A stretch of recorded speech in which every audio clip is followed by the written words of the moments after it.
नमस्कार प्यारे साथियों, स्वागत है आप सभी का टारगेट फॉर IQ में। आज हम इस सक्सेस स्टोरी में बात करने वाले हैं उत्तराखंड के उधम सिंह नगर से गुंजन सिसोदिया, जिनकी हाल ही में उत्तराखंड सिविल जज 2022 के एग्ज़ाम में अपने हिंदी मीडियम से 9वीं रैंक जो है उन्होंने प्राप्त की है।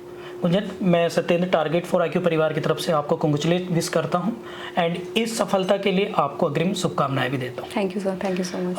आपको भी कैसा लग रहा है, मतलब ये सफलता आपने प्राप्त करी है? जैसे हम लोग डिस्कस कर रहे थे पिछले, प्यारे साथियों मैं काफ़ी सालों से इन्हें जानता हूँ, टारगेट फॉर IQ से जुड़ी रही हैं।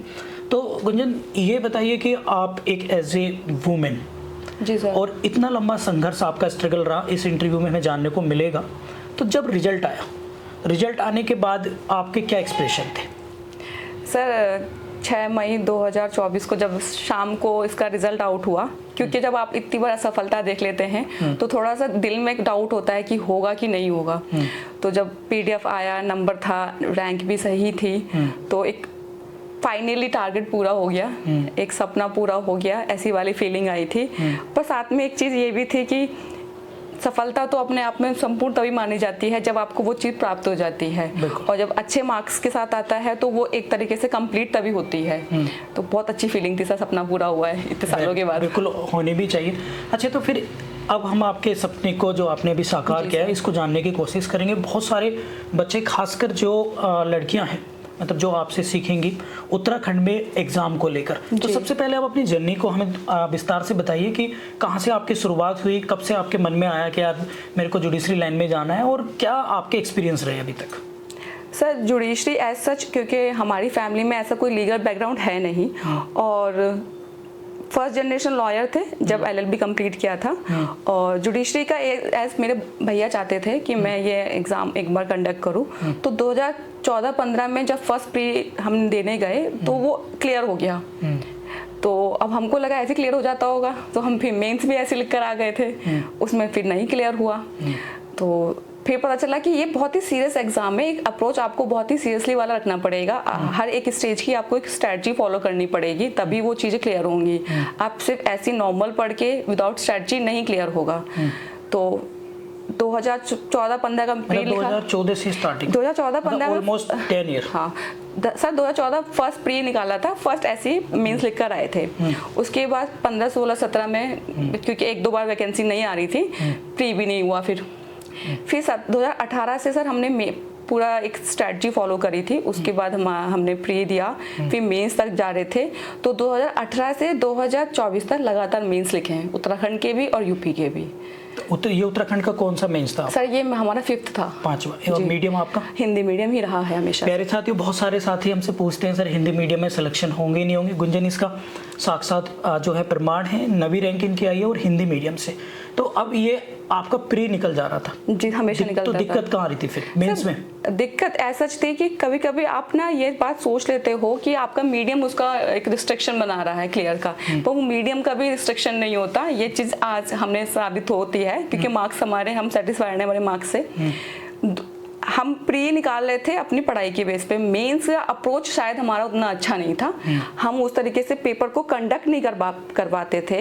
एक माइंडसेट होता है, एक एंजाइटी होती थी, वो मेरे थोड़े फैक्टर्स थे जिस वजह से मेरा नहीं मेंस निकल रहा था। पर मीडियम का ऐसा कुछ में बैरियर नहीं था जो मुझे आज फील होता है। आप जिस मीडियम में भी कॉन्फिडेंट हैं, आपने जिससे पढ़ाई करी है, जिससे आपका कंटेंट तैयार है, आपको उसको कॉन्फिडेंटली उसी के साथ आगे बढ़ना चाहिए। तो पढ़ाई के साथ साथ फिर आपने ये तो मैनेज किया, तो 10 सालों से पढ़ाई साथ साथ फिर और क्या किया आपने? सर मैंने 2015 से ही प्रॉपर प्रैक्टिस स्टार्ट करती थी। अच्छा। मैं प्रॉपर लिटिगेशन मैंने परस्यू किया था, क्योंकि एक प्रैक्टिकल नॉलेज आपको होनी ही चाहिए जिस फील्ड में आप जाना चाहते हैं, जिस चीज़ में आप आगे बढ़ना चाहते हैं। कि थ्योरेटिकली तो आप सभी पढ़ रहे हैं, पर आपको एक प्रैक्टिकली नॉलेज अगर कोड का हो जाता है तो वो आपके लिए प्लस पॉइंट ही रहेगा आगे। तो इसलिए मैंने प्रॉपर प्रैक्टिस फिर करा था। अच्छा, प्रैक्टिस करी आपने। तो चलिए अब एग्जाम पर आते हैं जी। तो आप हमें बताइए कि उत्तराखंड सिविल जज अगर कोई बनना चाहे, या फिर आपकी अप्रोच कैसी रहेगी? प्री में क्या क्या आता है, मेंस में क्या क्या आता है, फिर इंटरव्यू आप थोड़ा बताइए। जी सर मेरा स्टार्टिंग से जुडिशरी में उत्तराखंड को ही सिलेक्शन का था मेरा टारगेट। तो उत्तराखंड का जो जैसे प्री है, मेंस है, इंटरव्यू है, पर्टिकुलर एक स्ट्रेटजी फॉलो करनी चाहिए। अगर आपको उत्तराखंड प्री क्लियर करना है तो आपको कुछ सब्जेक्ट हैं, आप 200 नंबर का प्री होता है, कम से कम 170 के अराउंड अगर आपके मार्क्स आ रहे हैं 160 to 170 के ब्रैकेट में, तो आप फॉर श्योर मेंस लिख रहे हो। ये उत्तराखंड का हमेशा से स्टैंडर्ड रहा है। इसमें कभी मतलब आउट ऑफ 200 में से जी आप क्योंकि जनरल कैटेगरी से फाइट कर रहे हैं आप, तो 160 to 170 आपका सेफ सिक्योर रहेगा। तो आपको कम से कम ये तो क्लियर होना ही चाहिए। इसके लिए जरूरी है क्योंकि उत्तराखंड का जो प्री के क्वेश्चंस होते हैं वो पर्टिकुलरली वो केस लॉ ओरिएंटेड सेक्शंस बहुत वो है, और एक jurisprudence, international law, UN charter, ये ऐसे सब्जेक्ट हैं जो जनरली अदर स्टेट्स में नहीं आते हैं, पर उत्तराखंड में जो कट ऑफ बनती है वो इन्हीं सब्जेक्ट से बनती है। तो अगर आपका फर्स्ट पैरा जो 50 नंबर का जो फर्स्ट होता है, अगर आपने अच्छा कमांड है तो आप प्री आपका निकल रहा है आराम से। तो प्री के लिए फिर आपने क्या क्या सोर्सेज यूज किए, या आप एमसीक्यू निकाले या बेरेक्ट पढ़ा, क्या किया? जी सर, मैंने प्री के लिए मुझे लगता है बेरेक्ट सबसे इंपॉर्टेंट होता है, आपको बेरेक्ट पे कमांड रखनी चाहिए। मैंने जूरिस्प्रूडेंस के लिए अपने खुद के नोट्स बनाए थे, और यूएन चार्टर, इंटरनेशनल लॉ, जो सब्जेक्ट पे ध्यान जनरली बच्चे नहीं देते हैं। पहले सेल्फ नोट्स बनाए? हाँ, मैंने सेल्फ नोट्स बनाए और फिर उन्हीं का बार बार? जी जी जी। तो ये आपकी प्रीलिम्स निकालने की? प्रीलिम्स के लिए आपको बेरेक्ट प्लस एमसीक्यू सॉल्व करने चाहिए, और सबसे इंपॉर्टेंट आप प्रीवियस ईयर्स के क्वेश्चंस को भी 2-3 बार कम से कम रिवाइज कीजिए। Very good. अच्छा, मतलब जो प्रीवियस ईयर के? जी जी। तो फिर आपका प्री निकल जाता है? जी। प्री ऑलमोस्ट आपके निकले ही हैं, हर बार आपने मुझे बताया कि हर बार ही एग्जाम में निकले। तो मेंस में क्या दिक्कत आ रही थी, और इस बार क्या किया आपने जो मेंस निकल गया? सर, इस बार ये क्या था कि एक मेंस का ना बर्डन आ गया था कि मीडियम की वजह से नहीं हो रहा है, या आप प्रैक्टिस कर रहे हैं इस वजह से नहीं हो रहा है, या आप ना उस तरीके से पेपर को सीरियसली नहीं ले रहे शायद। पर ये तीनों ही चीजें मैंने थोड़ा साइडलाइन हो गया जब आपका माइंडसेट उस तरीके से पॉजिटिव हो गया। फर्स्टली तो मैंने अपने आप को ही समझाया कि हो जाएगा, कोई इतना स्ट्रेस लेने वाली बात नहीं है, तो माइंडसेट को पॉजिटिव रखा। और इस बार जैसे मैंने आपका टारगेट फॉर आईक्यू का एक मेंस टेस्ट सीरीज स्टार्ट हुआ था, वो मैंने लिया था। तो अपना जो नोट्स थे, जो अपनी पढ़ाई थी, उसमें वो कुछ आपका जो कंटेंट आता था उसको ऐड ऑन कर लिया, तो उस तरीके से मेरा थोड़ा बेहतर चीज़ निकल कर आई, और वो उससे मेरा डिविजन अच्छा हुआ। तो वो चीज़ फिर मैं नया लिख कर आई थी मेंस में, पर मीडियम मेरा वही रहा था। अच्छा, मेंस में किन किन बातों का ध्यान रखना चाहिए लिखते वक्त? सर, मेंस में सबसे इंपॉर्टेंट है, जो मुझे लगता है कि मेरे लिए काम हुआ, आपको क्वेश्चंस ओरिएंटेड नहीं, आपको टॉपिक ओरिएंटेड चलना चाहिए। आपका टॉपिक क्लियर होना चाहिए। अगर आपको टॉपिक क्लियर है, जैसे टेम्परेरी इंजंक्शन का ले लो, अगर आपको टॉपिक क्लियर तो क्वेश्चंस कहीं से भी आए आप लिख ही लोगे। और क्वेश्चंस का अप्रोच ना डायरेक्ट होना चाहिए, आपको उसको पता चलना चाहिए एग्जामिनर को कि आपको टॉपिक के बारे में सब पता है। तो जितना अपनी लैंग्वेज में आप लिखोगे समझाने के लिए, और जितना प्रिसाइजली लिखोगे with of course case law and example, तो आपका आंसर उतना ही अप्रोचिंग लगेगा, अपीलिंग लगेगा एग्जामिनर को। तो मैं लेंथ में नहीं गई थी, मैं कंटेंट पे गई थी। ओके, मतलब आपने क्या कि जो रिलेवेंट चीजें बस वही लिखनी है। सर।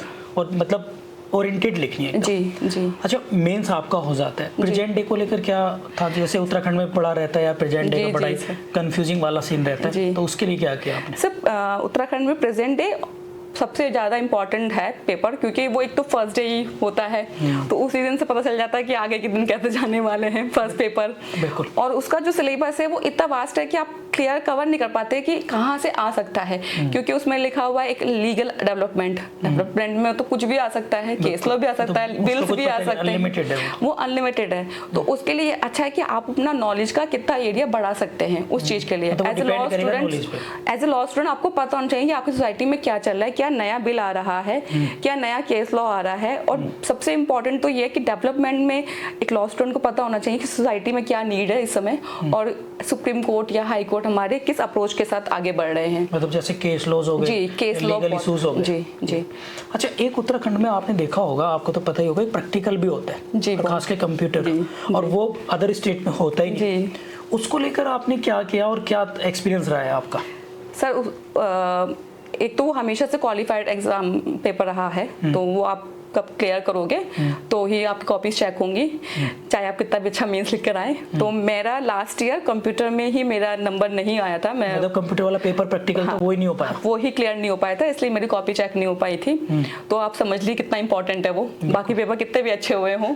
बिल्कुल, नहीं तो पिछले साल ही आप बन जाते मजिस्ट्रेट। तो फिर उसमें क्या करना चाहिए, मतलब आपके अकॉर्डिंग? सर, उसमें ये है कि बेसिक नॉलेज ही मांगी गई है, वो सर्टेन टाइम पीरियड होता है, तो वो आप जनरल आप कर लोगे, पर वो 30 मिनट 40 मिनट के अंदर जब करना होता है और कमांडें ऐसी होती है तो आपको थोड़ा सा तो उसको प्रैक्टिकली कर लेना चाहिए, एक बार घर पे थोड़ा बहुत करना चाहिए, क्योंकि वो एक माहौल भी होता है, समय भी होती है, अंडर प्रेशर भी होता है, और आपको पता है कि ये ही क्वालिफाइड है, नहीं होगा तो फिर कॉपी चेक नहीं होगी, तो गलती के चांसेस हो जाते हैं। बिल्कुल।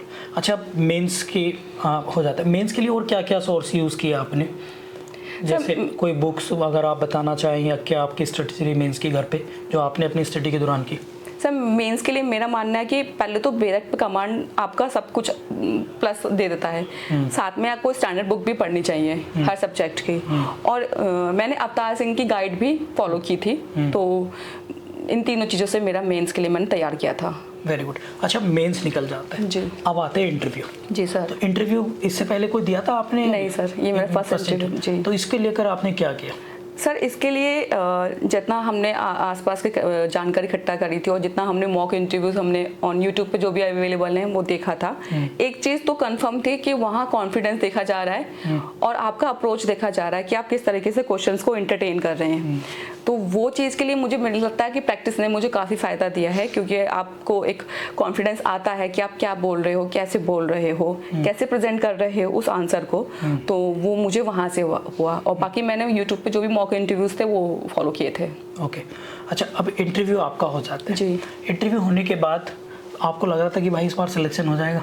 नहीं सर, मुझे ऐसा लगता है, मैं अपना पर्सनली अपने लिए तो एग्जांपल के तौर पे बोल ही सकती हूँ, जब तक पीडीएफ में नाम नंबर नहीं आता तब तक कोई कंफर्मली के साथ नहीं कह सकता कि नंबर आ रहा है, कि हम पास हो रहे हैं, मेरा अपना मानना है। बिल्कुल। अच्छा, तो इतने सालों का आपका संघर्ष रहा है कि वो भी एज ए वुमेन, अब ये बताइए कि इस सफलता में सबसे ज़्यादा श्रेय, हालांकि सफलता में तो श्रेय एक पर्टिकुलर इंसान तो कोई हो नहीं सकता, जी सर, फिर भी आप किसका देने चाहेंगे?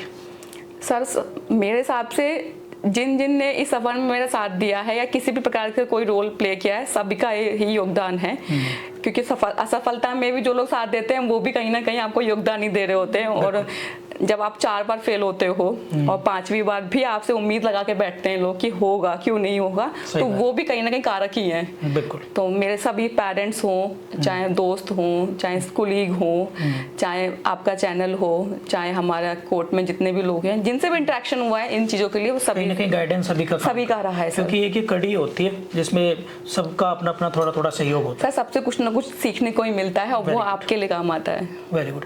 एक सबसे महत्वपूर्ण क्वेश्चन जो मैं आपसे पूछना चाहूँगा वो ये है कि एक तो आप एज ए वुमेन, ऊपर से सोशल रिस्पॉन्सिबिलिटी, उसके बाद भी आप प्रैक्टिस जा रही है, कोर्ट जा रही है, बढ़ती एज, जिम्मेदारी, और प्लस एक लड़की के लिए सबसे ज़्यादा क्या होता है, उसके पेरेंट्स के लिए कि यार लड़की की एज हो गई है तो शादी उनके लिए बड़ा जिम्मेदारी होती है कि बेटी की शादी जल्दी हो जाए, तो वो रहता है। लेकिन आपने क्या करा, आपके साथ विपरीत चल रहा है, मतलब सोशल चीज़ें तो हैं ही हैं साथ में, लेकिन उसके साथ साथ बैक टू बैक फेलियर, मतलब 4 अटेम्प्ट आप दे चुकी हैं। यूपी के कितने दिए थे आपने?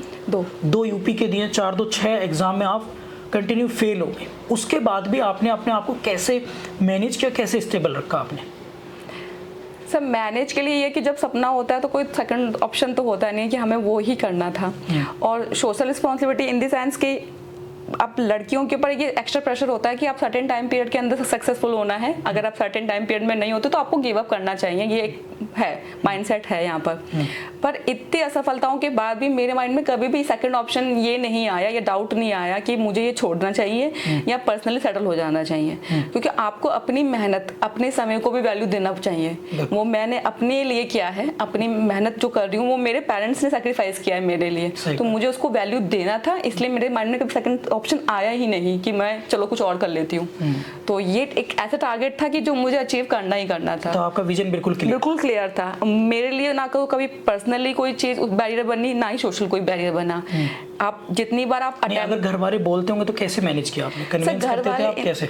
सर आपके पेरेंट्स भी आपकी मेहनत देख रहे हैं, उन्हें भी पता है कि इतने दिनों से लगे हुए हैं, कुछ और नहीं देख रहे हैं, सिर्फ इसी चीज के लिए फोकस किए हुए हैं, तो वो भी रेस्पेक्ट करते हैं। मेरी मम्मी ने किया है, क्योंकि ऐसा मेरे घर से कभी प्रेशर नहीं आया कि आप ये करो। सोशल जो आसपास के लोग होते हैं वो ज्यादा क्रिएट करते हैं, तो लड़कियों के लिए तो ये एक्स्ट्रा है। परिवार के दूसरे लोग जी जी जी, क्योंकि क्रिटिसाइज करेंगे। आप कुछ भी बन सकते हो ना, पर आपको वाइफ पहले बनना चाहिए। सही बात। ये एक सेटल है यहाँ पर हमारी सोसाइटी में, तो वो मेरी मम्मी ने कभी मुझ पर प्रेशर नहीं दिया कि तुम्हें ये करना है। और मुझे भी लगता है कि जब आपने कुछ सोच लिया है कि आपको लाइफ में ये बनना है तो सिर्फ उधर ध्यान देना चाहिए और किसी चीज़ पे नहीं। अब आप क्या मैसेज देना चाहेंगे जो खासकर उत्तराखंड और यूपी की तैयारी कर रहे हैं, उन्हें क्या मैसेज देना चाहेंगे अपकमिंग एग्जाम को लेकर? सर मैं जुडिशरी एग्ज़ाम्स के लिए या किसी भी एग्ज़ाम के लिए सिर्फ एक यही मेरा मैसेज होगा कि आप अपने पे विश्वास कीजिए। अगर मेरा भी हो सकता है इतनी असफलताओं के बाद, तो आपका भी हो सकता है। बस आपको कॉन्फिडेंस रखना है कि होगा, जरूर होगा। Very good. तो प्यारे साथियों, ये थी हमारे साथ गुंजन सिसोदिया। एंड गुंजन ने अपने 5वें अटैम्प्ट में, मैं जानबूझ के वर्ड बोल रहा हूँ क्योंकि बहुत सारे लोग अपनी होप छोड़ देते हैं और कंटिन्यूटी को ब्रेक कर देते हैं। गुंजन ने बस यही रखा कि अपनी लिटिगेशन के साथ साथ कंटिन्यूटी अपनी रखी है। काफ़ी सारे इनसे डिस्कस कर रहा था मैं अभी ऑफिस में, तो इन्होंने बताया कि सर मैं रोज़ ज़रूर पढ़ती थी, चाहे थोड़ा पढ़ूं, लेकिन पढ़ाई मैं रोज़ करती थी और उसका परिणाम आप लोगों के सामने। हिंदी मीडियम था उत्तराखंड में, अब ये जुडिशियल मजिस्ट्रेट बनी है। हालांकि ये शिवालिक में रहती है, लेकिन आप पूरे हिमालय को एक्सप्लोर भी करेंगे जुडिशियल मजिस्ट्रेट के साथ। गुंजन, मैं आपको फिर से बधाई देना चाहता हूँ एंड ये हमारी तरफ से आपके लिए एक मोमेंटो है। Thank you sir, thank you. Okay, congratulation. Thank you sir, बहुत बहुत।